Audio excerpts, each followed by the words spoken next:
喂，有個客戶問我啊，裝修完可唔可以加智能？我話可以，但係要拆咗啱啱裝好嘅牆。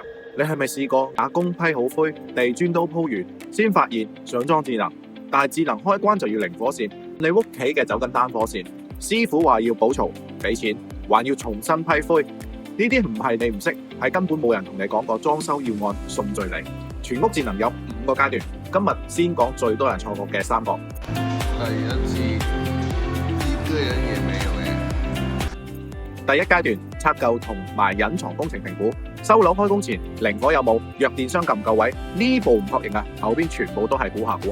第二階段水電施工期最關鍵啊，智能開關點位，燈帶嘅3芯線，傳感器嘅預留，窗簾電機走線，泥水師傅預埋之前搞掂，錯過嘅就要重新開槽。第四階段啦，油漆後嘅軟裝前，呢個時候咧裝開關面板、網關、溫控主機，環境乾淨，走線整齊，你係最完美嘅窗口。